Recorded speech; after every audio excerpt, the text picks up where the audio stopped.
and let us all do we can to build a better future. We're going to bring this segment to our backyard here in the city of Chicago. Specifically. On the south side of Chicago, yeah. Well, boy, my neck of the woods. And this isn't good. A planned Amazon warehouse in Bridgeport is the latest site in the fight against industrial development on the south and southwest sides. Again, there's a lot to this article, so I'm going to be reading some excerpts from it. If you want to check out the article in its full entirety, go to our show notes in the description box below. When this video is clipped, go to our live version of the show because that's where you'll find the show notes. So let's get started. City officials were excited to approve plans for a new Amazon warehouse in Bridgeport in November of 2020. Maurice Cox, commissioner of the Department of Planning and Development, applauded Amazon's development team for watching out for the public interest and setting a new standard for future logistics facilities. God, that makes me want to vomit in my mouth. All right. Not everyone is celebrating, though. 10 community organizations, the Metropolitan Planning Council, and multiple residents spoke or signed on to letters opposing the development. Chicago is not for sale. The development will combine two sites, the 2420 South Halsted Street and 2500 South Corbett Street, along the south branch of the Chicago River. Prologis, the country's largest developer of the industrial real estate, will lease the building to Amazon. The proposed 112,000 square foot warehouse is part of Amazon's latest push into the city with its last mile facilities. These facilities are warehouses built closer to customers' doorsteps that allow the e-commerce giant to compete with retailers for same or next day deliveries. Again, throughout the country, there are numerous stories of COVID-19 outbreaks happening in these Amazon warehouse facilities, and recent reports showing that COVID-19 can survive on surfaces like cardboard, plastic for quite some time. So when you do order, you are putting you and your next of kin and family members at risk to being exposed to COVID-19 because the outbreaks are still happening. Don't believe me? We'll just go on social media. It's all over. Chris Smalls was fired for bringing awareness. The virus hasn't been defeated yet, folks. Amazon has been tight-lipped about their expansion in Chicago, but according to people familiar with the transactions, there will be 7 last-mile facilities in total. Warehouses are already open in Pullman, the near north side, McKinley Park, Little Village, Gage Park, Cicero, and now slated to open in Bridgeport. This means 6 of the 7 facilities will be on Chicago's southwest and southeast sides, which comes to no surprise to activists who have long called out the city's inequitable distribution of heavy industry and environmental harm. Look, I know we got some Northsiders from Chicago who watch our show. Look, we need your help on the south side. Can you guys kind of help us out, please? I mean, I know we got that rivalry between. How can they help? How can you help? Well, listen, we need. Okay, so right now on social media, here's what you can do. There are a lot of groups right now. There's Neighbors for Environmental Justice. There's the Southeast. Hold on, there's a couple other organizations too. I want to get their names out there correctly, but on social media, there's a lot of people protesting against these facilities being built. Please reach out. Please join in. Stand in solidarity with them. Call out your state representatives and your aldermen too to stop these facilities being built. The south side of Chicago and the west side of Chicago are heavily impacted by these industrial facilities. And just to let you guys know this, especially to our fellow Northsiders, just because you're on the north side doesn't mean that those chemicals are just going to stay on the south side. They travel through air. Same thing with all the water pollutants too. It's going to travel through the pipelines too. You're going to be impacted by it as well.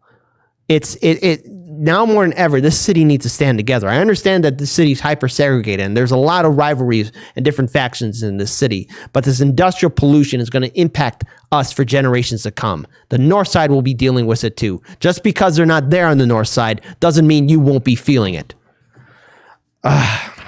In Bridgeport, the proposed Amazon warehouse will come at the expense of the residents who live there in the form of increased traffic risk, more pollution, and the loss of valuable riverfront land. Even amid strong opposition and growing scrutiny of Amazon's taxpayer-funded expansion, the warehouse was approved because of decisions the city, developers, and elected officials made behind closed doors with little input from residents and elected officials. Continuing on. Apologies. The warehouse will be in operation 24 hours a day, 7 days a week, so hundreds of vehicles will pass through at all hours, with the highest truck volume during the night and early mornings. On a peak day, more than 600 commercial vehicles, including 42 semi-trucks and 421 delivery vans, will drive in and out of the facility, according to a traffic study prepared for Prologis. The residents of Bridgeport also have safety concerns about the number of vehicles that will weave through their community to access the entrance of the Senora Street at the narrow residential street between the neighborhood and warehouse site where children often play. Traffic estimates indicate that during the peak afternoon hours alone from 4 to 5 p.m., there could be 80 vehicles entering and exiting through Senora. I don't see any of my neighbors getting injured, said James, another longtime. I don't want to see any of my neighbors getting injured, said James, another longtime resident. More than 20 residents have signed a petition to remove the Senior Street entrance completely, but developers yet to respond and said they moved the entrance 200 feet south. Bridgeport and other neighborhoods on the south side are already incredibly environmentally burdened. Residents are not only more exposed to sources of industrial pollution, but they are also more vulnerable to its harmful effects. They often have a lack of access to healthcare, higher rates of asthma, and experience compound effects of existing pollution. Research also suggests that air pollution can worsen the effects of COVID-19, which has already disproportionately impacted Black and Latinx communities in the city. The project they announced was also near complete one, according to residents who attend the Zoom meeting. The meeting was geared more towards presentation and public comment rather than true engagement. Sadly, at the end of the day, this was done behind closed doors, and I want to just read one final paragraph.